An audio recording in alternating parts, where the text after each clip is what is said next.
Hello, hello, and once again, welcome to Beyond Hegemony. I am here with my co-host Garry, Sahana, and today we have a wonderful guest, Amina Aitsi Selmi. we are. I like had it on repeat in my head, so I was like, let's get this right. So we often ask for people to come up on the stage to join us for these conversations so that we don't have like an echo chamber of the sameness, but we so do enjoy our space. And Amina, tell everybody about a little bit about who you are and what you do.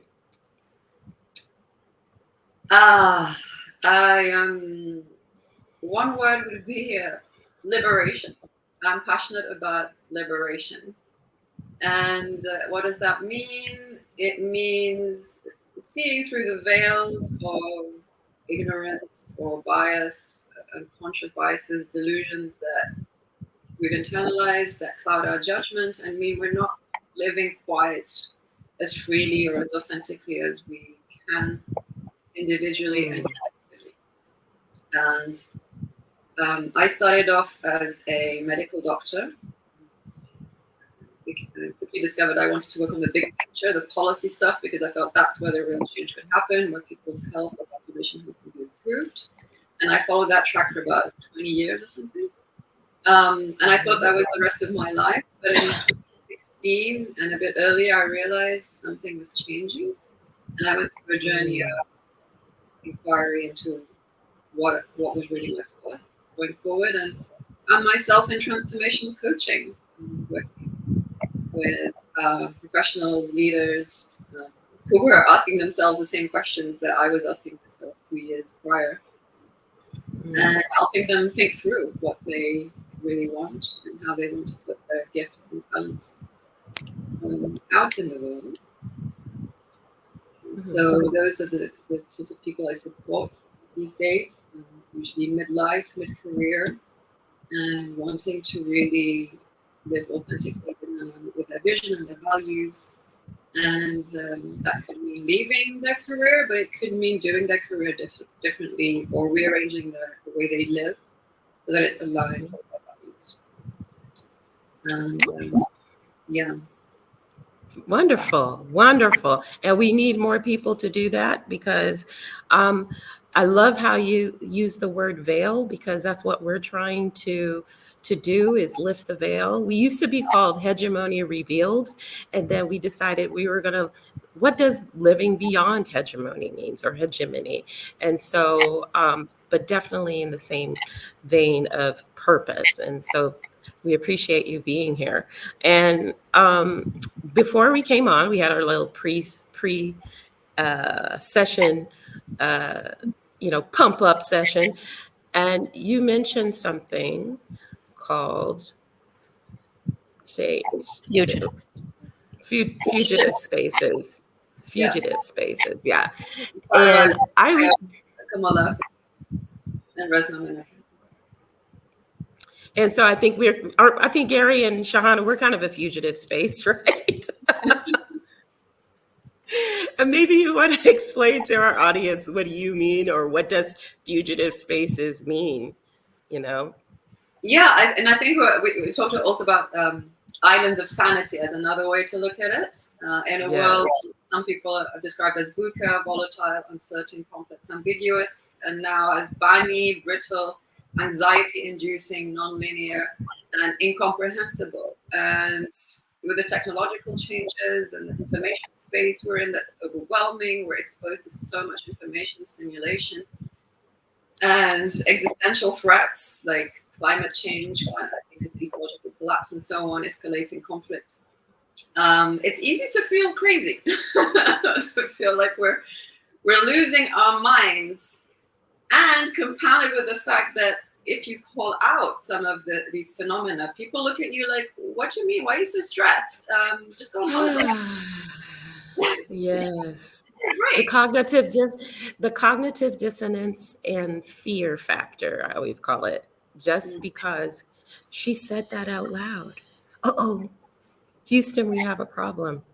And I love that. Islands of sanity, like the one we have here, is where you can actually feel you can breathe again, and the cognitive dissonance is kind of resolving itself into something that makes a bit more sense. Even if it's a bit painful, it's a bit uncomfortable, but at least you're like, yeah, that is articulating something in me that I know to be true, but I just couldn't put words on it, or it sounded too crazy to bring it out.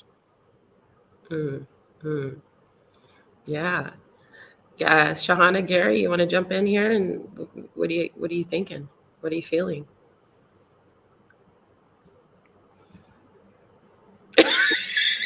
Garry, I'll go after you, raised. Sahana. I'll go after Sahana.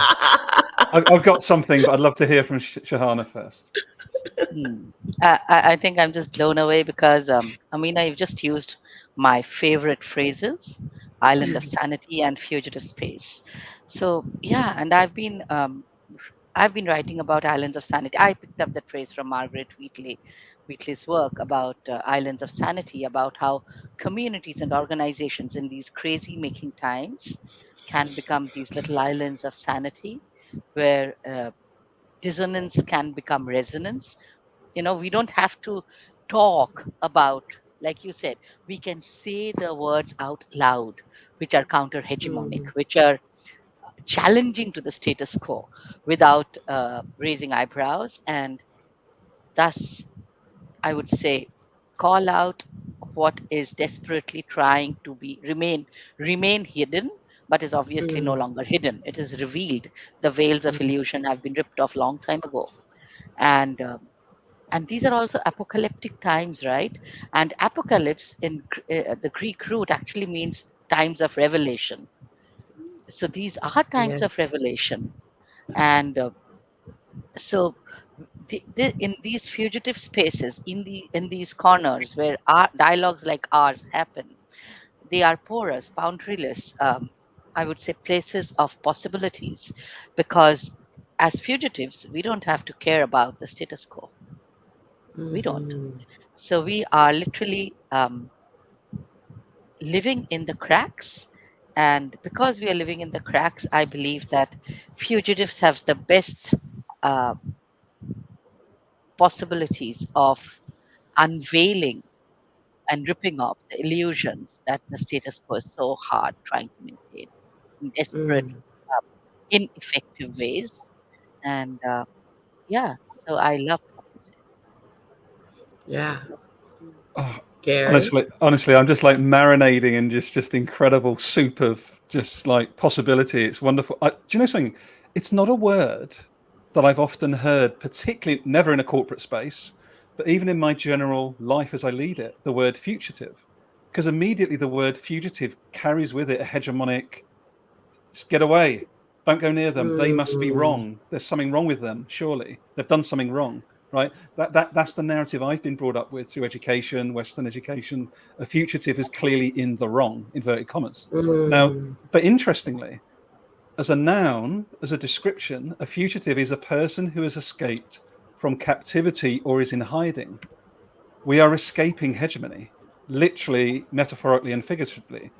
And that to me is really powerful as an expression, because what these spaces, I'm literally, honestly, all of it, like literally yesterday, I was sitting there going, I feel like I am losing my mind, because I work in a corporate space. I work within the extractive industries, and I stay in the extractive industries, which may sound bonkers to many, because there aren't these spaces. And you're helping me today, all three of you, realize how important it is that we self-organize fugitive spaces, regardless of our context. We have to be building these spaces for sanity. And I just want to say thank you all already. That's already a rich takeaway for me, is the clarity of what a fugitive is positively post-hegemony, and what possibilities exist for all of us when we allow ourselves to step into that more embodied, below the neck, whole body fugitive space, and not get stuck above the neck, which of course hegemony wants us to be, right? So there are a few things I've taken away already. So my goodness, thank you three.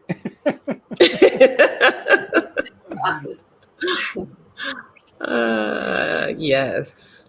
the English language and all of its hegemonic glory.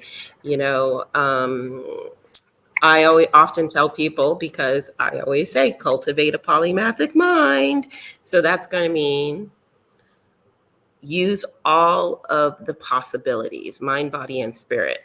So one of the things I always tell people is, if you really want to know the truth, go look up the etymology of words before you start to speak them. Because one of the words that I proudly, you know, carry with myself, have a crown of my neurospiciness, is weird. I've always been a little weird, but the etymology of the word weird is Germanic, and it means to having control, having the power to control destiny. Ah, what a wonderful root meaning, right?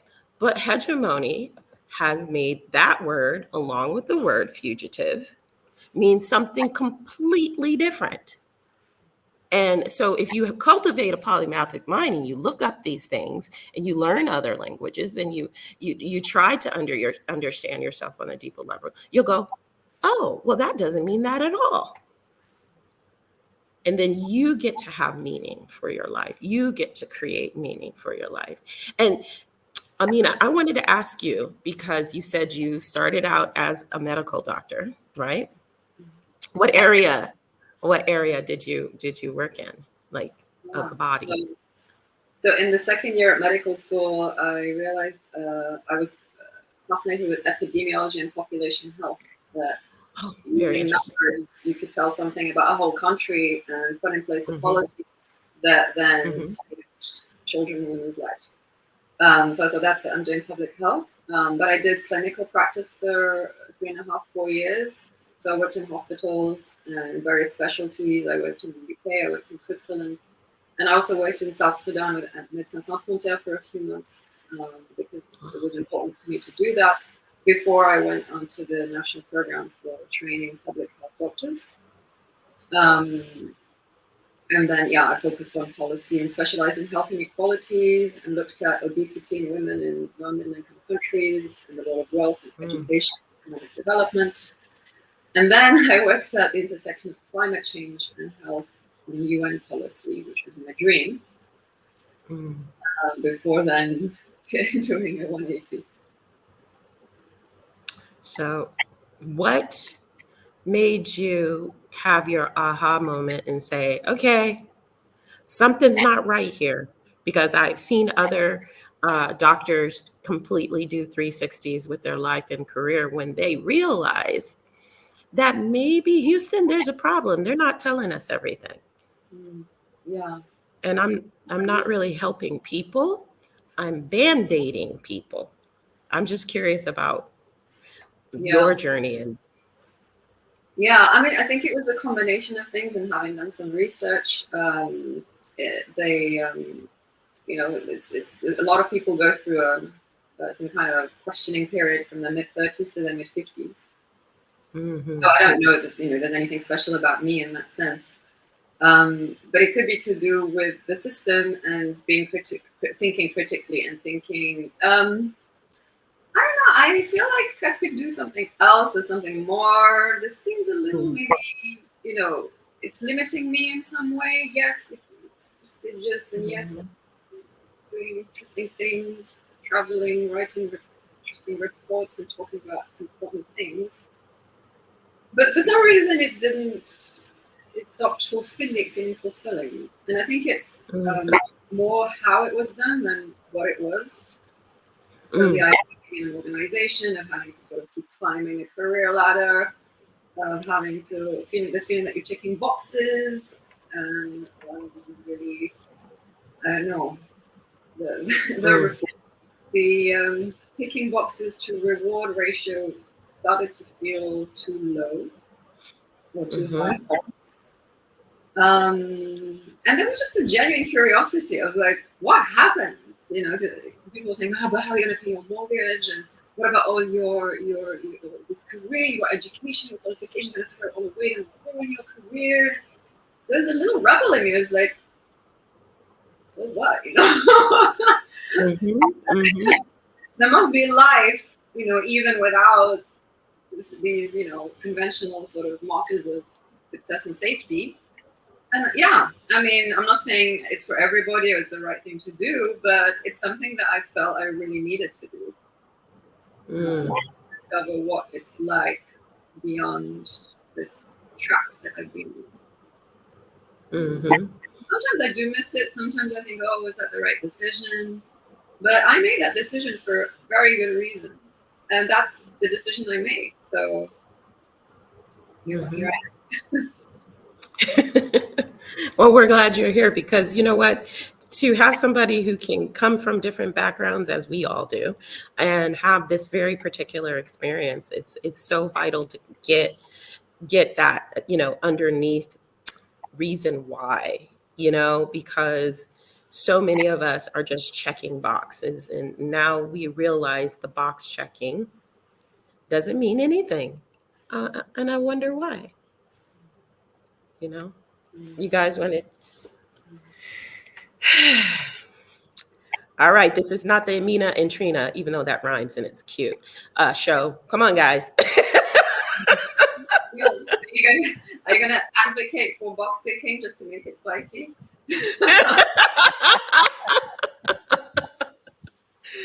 No. Mm-mm. I don't think so. I'll jump in quickly if I may, Sahana, then pass over. I just want to No, say please. how similar but different my experience has been. I mean, I was 100%. So my example of this was age 37, 10 years ago, where I literally sat there in my apartment. Great salary, job, fantastic family, holidays, everything I've been conditioned the first 38 years matters.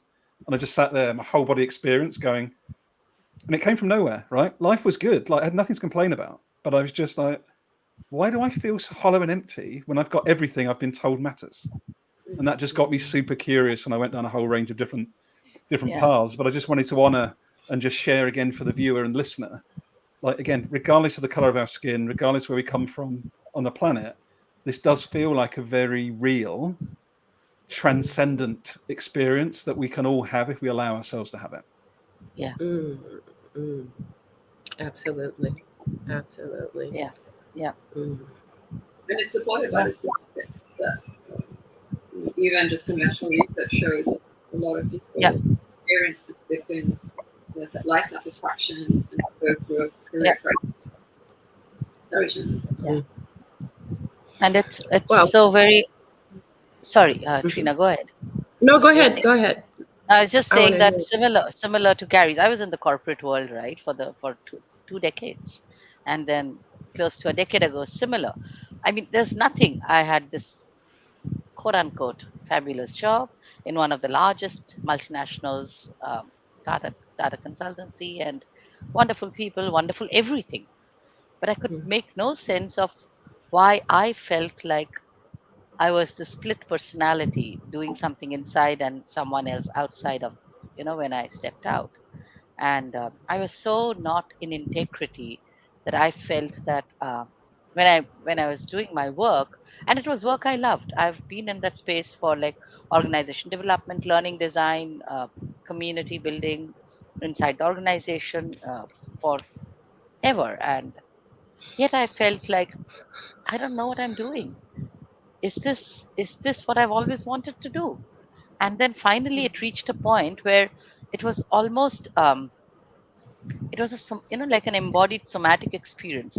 Every time I would enter my workspace, I would feel a physical need to get away for no good reason, nothing ever. Mm. It was almost Mm. like I something was literally pulling me back, and I was like, what the f? I mean, I have a fabulous job and I have good money and like yeah, everything, all the boxes ticked, and what the Mm. heck? And Yeah. yeah, then I left to explore. I didn't even know why I was leaving. I didn't even have that clarity, except that I had to leave. That was all the clarity I Mm. had. Then I left, and Mm. I still remember my last conversation with my boss, who was a very good human being, and he was like, "What exactly are you going to do after you leave?" and he's asking me on my last day after we have had like a little farewell party and everything. Okay, what exactly are you going to do after you leave? I'm like, oh, I'm going for a massage. And he was like, what? That was all that I could come up with. I love That was it. the best I could say. And A I mean, massage is heaven. that You was just give a that. I mean, 5-year that was plan. all. I mean, I'm sure that yeah, people just thought I'd gone crazy or something. Midlife crisis and menopause and God knows what else. No, I think it's just your inner knowing is screaming so loudly at some point when you can no longer tolerate the frequency of that that space. You no longer can tolerate it. You just have to get away. I often have that feeling when I go into certain buildings and certain uh, let's just say spiritual places, and I'll turn around and go, no, no, no. Same experience I had when I tried to go to the Vatican. I just turned right around. My friend's like, we traveled 2 hours to get here. And I was like, nope, not going in. And it was just like a visceral feeling. And also other situations in life, even marriage. I mean, there's certain things that you just know are not for you, and if you do not call to that higher feeling, you end up feeling really sick. And that inauthenticity, and that's why you have to have that alignment of all threes. All of them are communicating with each other all the time. It's just that we're so deeply distracted. Now we have another war. Now we have another trial of somebody who we shouldn't have been idolizing in the first place. Now we have, it's always something to take you away from you when you have to go in. And that's where you find your peace. So, yeah. Yeah, and I think that you mentioned something important, Shahana, around makes sense of what you're saying, Trina, about feeling, the inner knowing, because that inner knowing can be clouded, or we can have different levels of sensitivity to it, depending on who we are and what our practices are and our experiences and so on. But I work with people who, for example, come from healthcare, or they come from something, even public service, but they feel guilty. And they feel guilty because they're leaving something that's meant to be of service. But also, many of them have an international background, multiple cultures. Maybe they're immigrants or second-generation immigrants, and their families, their ancestors, have to fight and maybe give up a lot so that they could reach the level of conventional success that they've reached.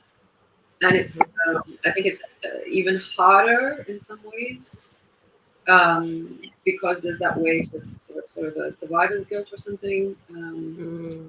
That means they might stay longer in something that isn't right for them, and it can lead to really physical, mental and physical breakdowns. So people who are multiple medications, or who their skin is breaking out, like it's really hard.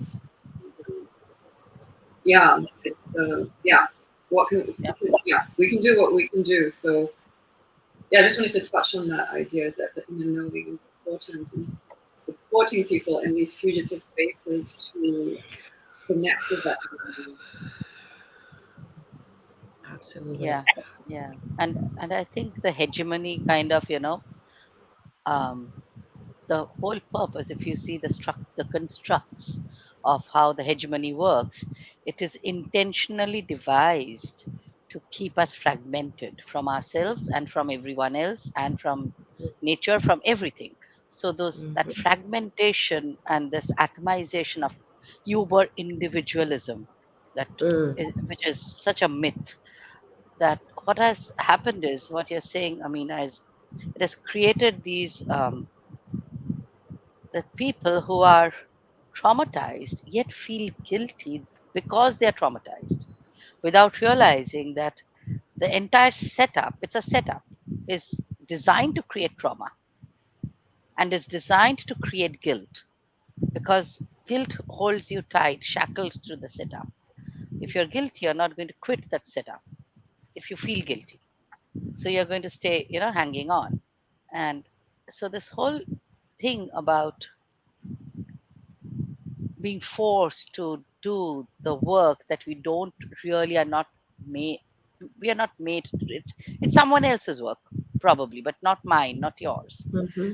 And that kind of creates this these people who are so distant from their own souls, so distant from Mm-hmm. their own selves, that you can't Mm-hmm. have their fullest potentials ever, because it's not an integrated self working. And then we need Yeah. those spaces, these fugitive spaces, to reintegrate our own selves back to ourselves. It's Mm. literally right, like a place of weaving back our fractured, fragmented parts, and reintegration, so that once again Mm. we can be, first of all, in resonance with our own selves before we can resonate with anything else beyond that. And I think that's Right. what the hegemony is so desperately trying to prevent, our integration, because that's the Mm. end of hegemony, right? An integrated self and integrated people, and people who are confident and joyful. Oh my God, that's bad Mm-hmm. news for hegemony. Oh, I just got chills from that. Ugh. Trina, me as well. I just want to, and I love as well, Shana, what you've all shared. There's two things I may share that have come up for me. So one is you mentioned reintegration. I think for me that's so important. When I look at my own journey the last decade, I haven't needed to get actually anything that new. I've needed to remember. I've needed to reintegrate. I've needed to be around people, and I didn't realize they were fugitive spaces till now. I needed to be around people and communities and spaces that allowed me to remember who and what I was before I had all the conditioning, right, from age Mm. 3, age 4. And in addition to that, and I love, honestly, the way this conversation's gone, you mentioned, I'm sorry, is it Amina? Is Amina, that yes. correct? It is correct. Sorry, I just wanted to double check. Thank you, Amina. I love how you mentioned conventional success. So I'm inviting myself and anyone watching or listening back. What does unconventional success, or more importantly, what Mm. does fugitive success look and feel like going forward for each of us? Mm. Mm. And I'm Love sitting in that, that. Gary. I'm sitting in that for myself. So thank you, Amina, for that prompt, and also Shahana. Oh, I love that, Gary. And again, goosebumps, goosebumps. Oh, I'm ready. I think I live in. I think I am a fugitive. I'm a fugitive. I'm a fugitive from the United States.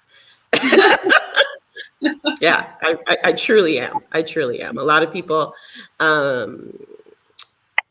a lot of people, including friends and family, never understood my decision and to leave several decades ago. I pop in, I pop out, I pop in, I pop out, but it's the energy. I feel myself start to wither. And as women, that's something that they put on our shoulders because of the responsibilities, whether you're the first daughter, whether you're the caregiver of children, or you have to have children, and that all of that just totally disempowers you. And Shahana, you mentioned about reintegration. What I first thing that popped in my mind was an image of Egypt and the Ba and the Ka, the spirit leaving the body to go on its learning, its journey. Some people would call that astral projection or something like that. But leaving and then coming back into the space, hopefully wiser and more, with more understanding, but having that option. So being the way that they set it up, as you so wisely said, is let's fragment these poor people from the very beginning. So you don't have an opportunity to timid noshe, know thyself. If you don't know yourself, you walk through life very fragmented. And then those of us who are at various stages of life decide to timid noshe get a lot of what's the word I'm saying? Ost- Ostracization from the cult of the hegemony. You know what I mean? And I saw this video that described 75% of the population are NPCs, non-player characters, Mm. meaning they're sort of soulless, walking around doing what they're supposed to do, keeping everybody into the system, not really exploring, and they just have given up the spirit aspect of themselves to be a part of this matrix, you know.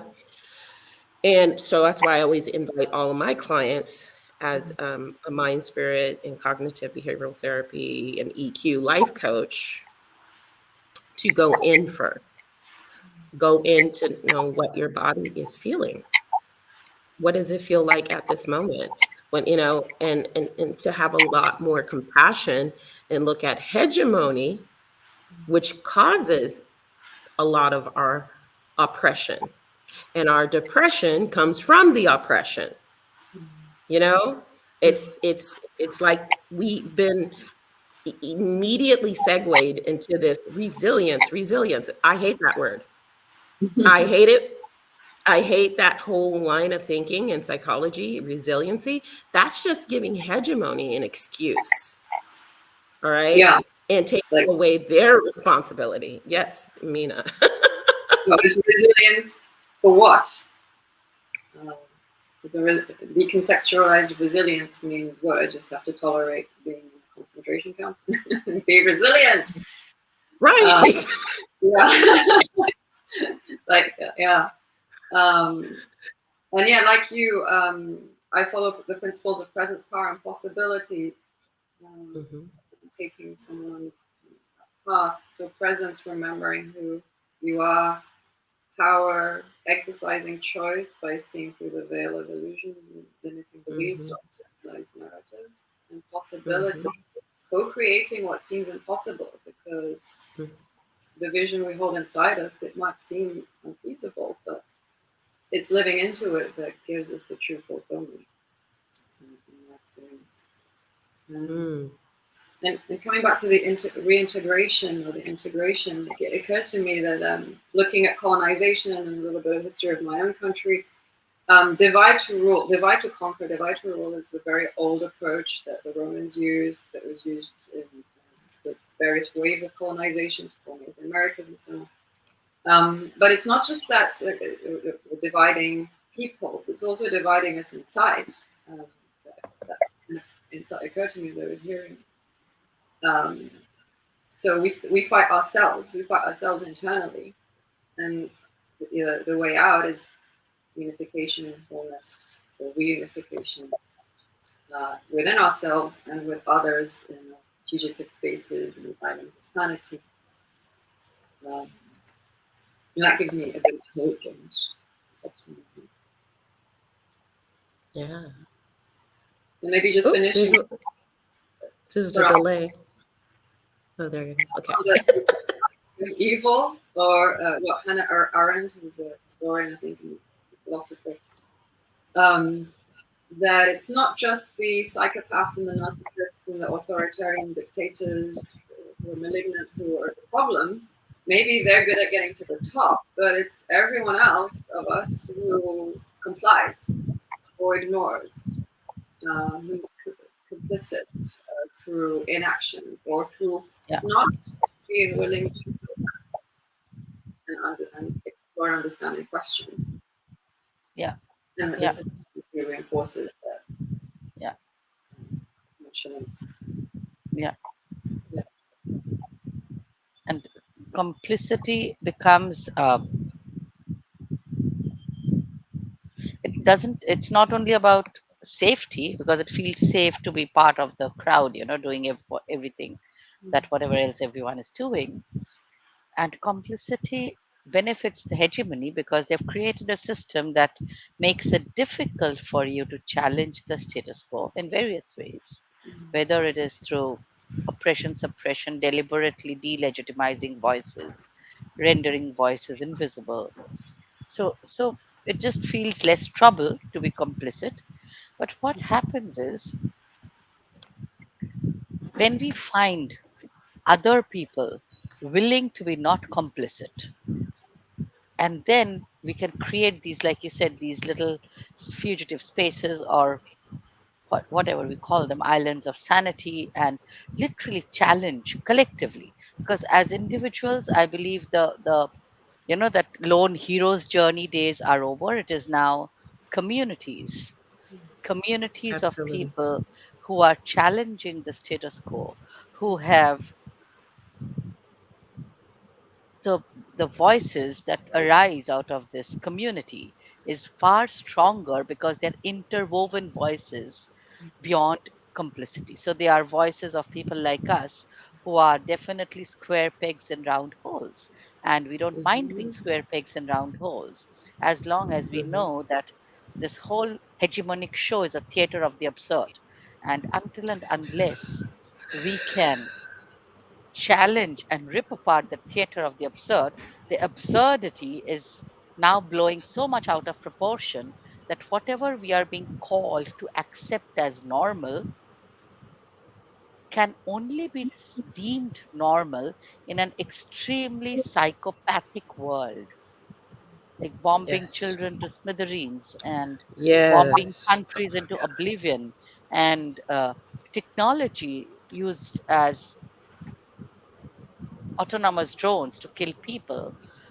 I mean, if these are normal, then is this the pinnacle of human achievement? I mean, really? After decades of so called progress and glorification of growth and whatever else, is this the best we could come up with?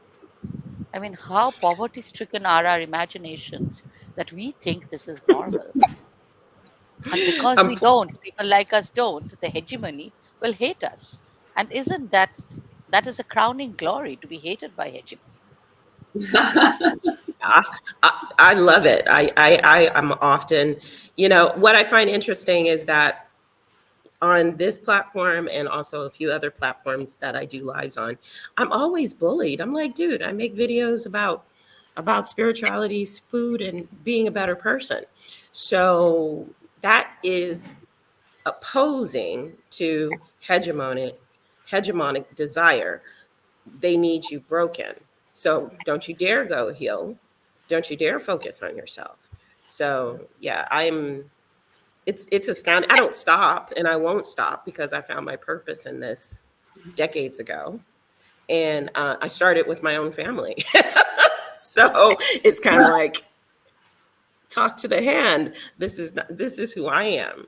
And so um, is it lonely sometimes?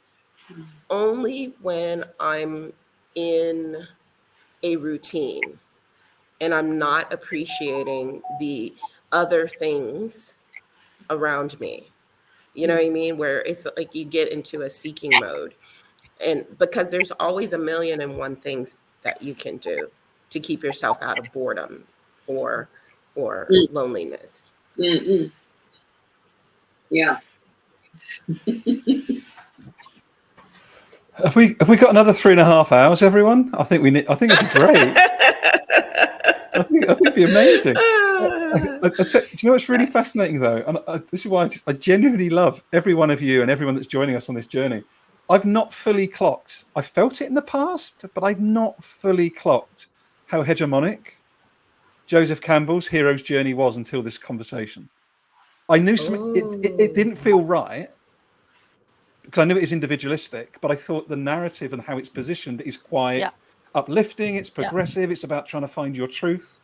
But at the end of the day, it's one of the most clever gaslighting pieces of writing I've probably It's ever actually been aware of. So I just wanted to welcome honour to my that. world. I'm just wow. we're always learning. I'm always learning.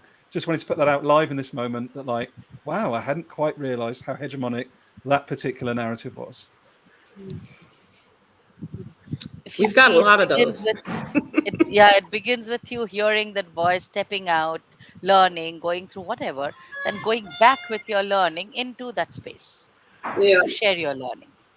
It doesn't Mm. say tear apart that space and just go away. That space is And and and, Yes, and, rip it apart. and also the thing that really hit me the hardest, Shahana, was the lack of collectivism in that narrative. Mm. it Which is. I mean, that's the interesting thing for me. hero's journey, a man's journey. Who the fuck cares? And Sorry. what makes you a hero? What makes you my hero? Why are you my hero? Why do you need to be a hero? You know, or anything like that. It's just like it's all so narcissistic, the whole concept of it. And so, yeah. And when you come from a collectivist kind of a, more community driven culture like India, to me it sounds ridiculous. First of all, the whole concept of becoming, you can't become, you can only become with, in relation, in Yeah. relationships, in Mm. relationality. There is no becoming without becoming with Yeah. Because that's someone. who we are in the first place. Yeah. Mm. Yeah, I mean, he was just high on himself and his own journey, but that's okay. Oh, And Well, welcome to a man of, patriarchy. yeah, a man of little intelligence, caught in patriarchy. That's the best he could do. Poor guy. Let's okay. and I want to appreciate it because of the diversity and how the dynamics are unfolding, which are, I would say, unusual. It's not common that three women and a white man sit in a space and the white man is listening. So I really want to appreciate uh, that. Like that in itself feels healing, or nourishing, Safe. nurturing, inspiring to me. And I hope your listeners and everybody who's watching can also feel that and feel a kind of settling in themselves, that seeing something different. Yeah. And we're all needed. My belief is that we're all needed in new ways. Mhm. No, I I often mean, I try to get Gary to talk more, though.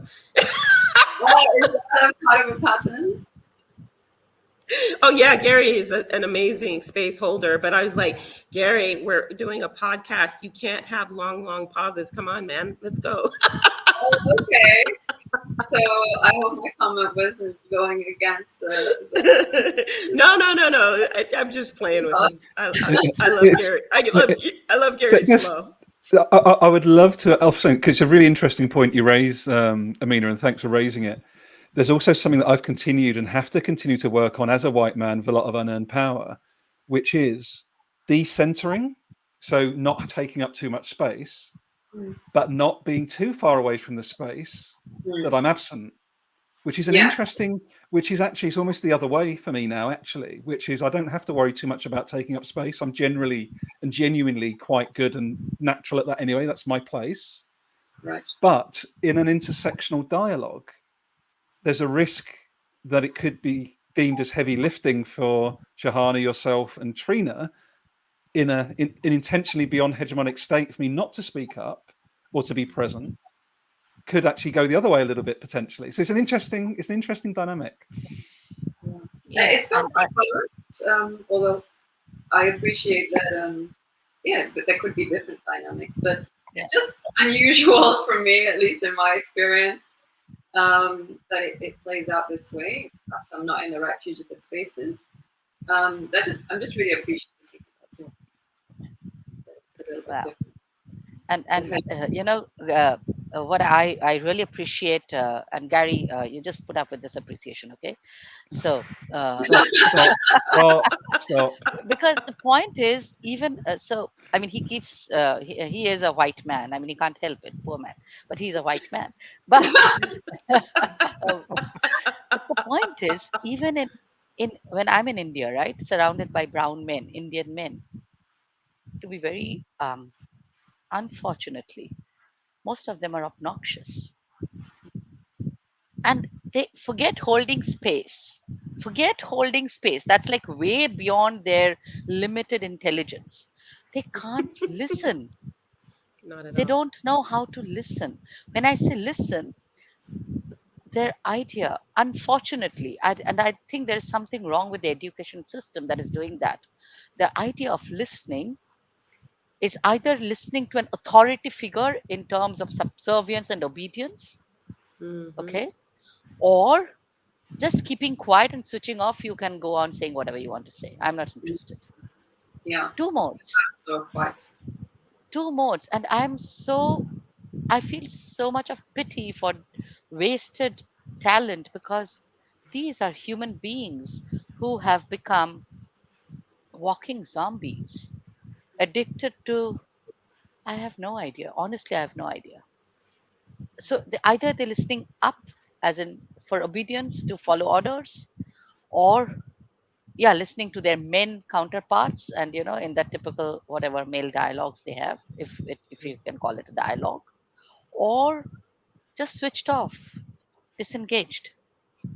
Mm-hmm. There is nothing. So I have seen this lack so frequently across corporates, across every space that I've encountered, and 99.9% in men. I've never encountered this in women, honestly.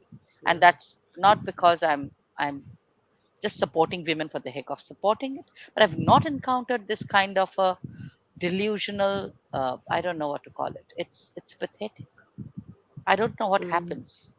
I really don't know what happens. I don't understand male psychology, and I won't pretend to, but I don't know what happens.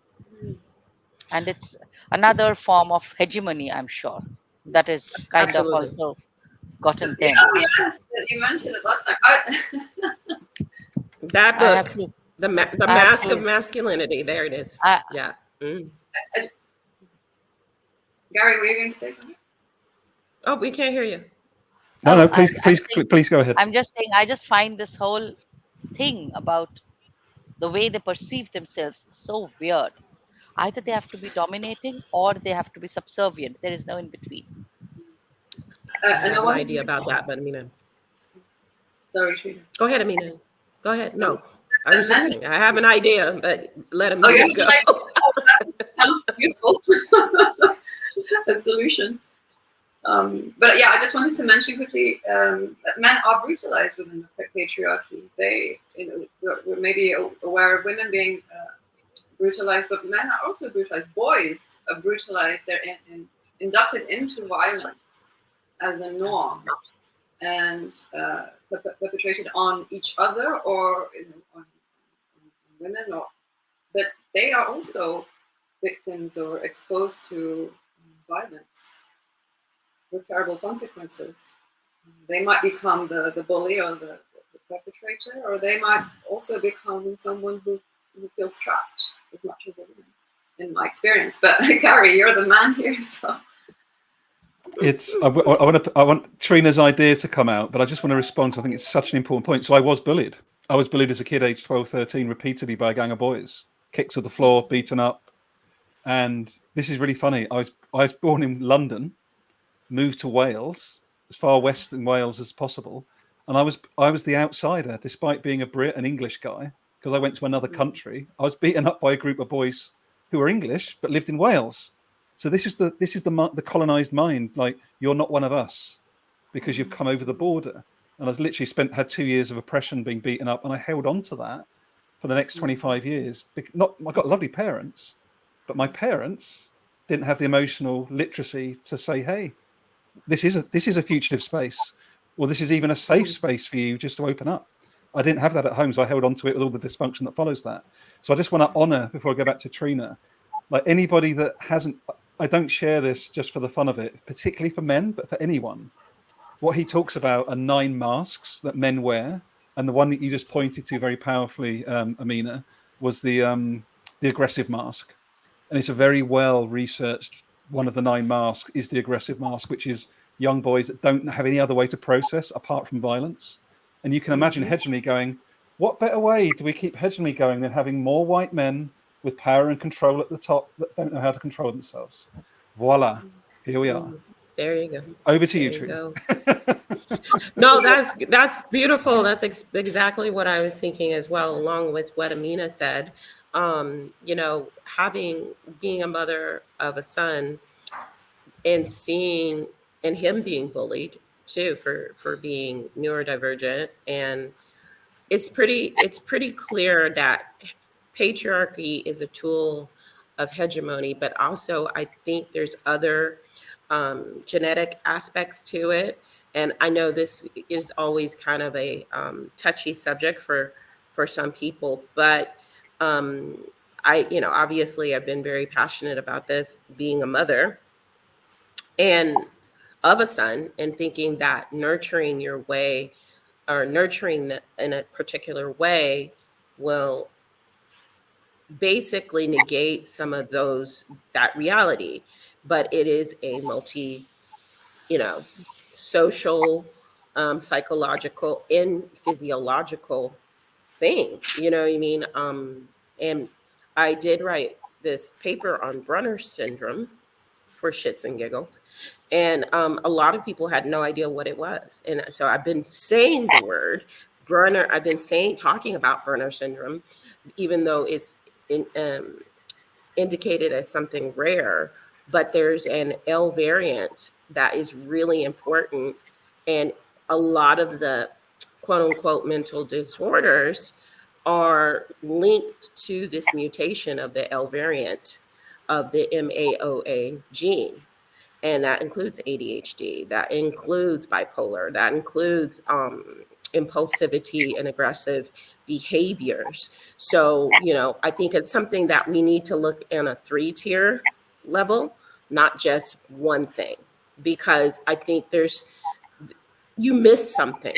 You miss something because I've seen it come out in my son, who, I've been an EQ parent from beginning to now. And you just kind of go, huh? That's just weird, like, but yeah, that's what my thought was. That's my thought. So everybody who's listening to this, please do your own research. I don't pretend to be a neuroscience or a doctor by any means, but I just play one on television. you know it's just something I'm passionate about. And we're going to have to wrap up here pretty soon. Any closing thoughts or words or anything or inspiration? I'm really appreciating our conversation and the space you've created together. And just want to encourage people to tap into that inner knowing and do their own, ask their questions and follow their lines of questioning. And, yeah. Sahana? Amina, thank you, Amina. Sahana? Yeah, thank you, Amina, for starting us on fugitive spaces. And I just hope that more of us enter fugitive spaces, become fugitives willingly, knowingly, and stay in the cracks of these spaces to deliberately nurture possible futures. Beautiful. Garry? Well, thank you, all three of you, amazing humans, and anybody that watches this back or listens to it. Thank you so much for joining us. We'd love your feedback as well, challenges, and I think I'm taking away. I just love how all of this weaves together so clearly for me, and increasingly clearly. We go from the beginning of it's painful, it's uncomfortable to do this work, but there's freedom in it outside of the hegemony, or as best you can outside of the hegemony. That comes from these spaces, fugitive spaces, reintegrating. And I just want to wrap up by saying I love your 3 Ps, Amina: presence, power, and possibility. Like, there's just a real forward motion. It's okay to go backwards, but there's something very generative and highly energetic about those 3 wrapping over each other. And I'm taking that away as well. So thank you for that gift. And over to you, Trina. Yes. Thank you so much, Amina, for being brave enough to come into the weird space called now we're going to call it the fugitive space here, and holding space with us, because we would love for more people to come in, come talk to us, come vibe and coalesce. And it's just another nice perspective to have in this conversation. And it makes me feel that we're not alone, that our vision for Beyond Hegemony is not just, three people in the space of the world. I know there's more of us. So thank you. Thank you, Trina. So you're welcome. Thank you, everybody, for coming and joining our live today. And if you're listening to the podcast, please make sure you check out us on Spotify or wherever you listen to podcasts. And check out radicality.co.uk for Garry, pluriversal planet.in for Sahana. Dr. Amina is at dramina.com, and I'm thisreallifebooks.com, where you can find all the links to all the different things. So you guys have a really blessed day. See you next time. Thanks, everyone. Great to see you all. Cheers.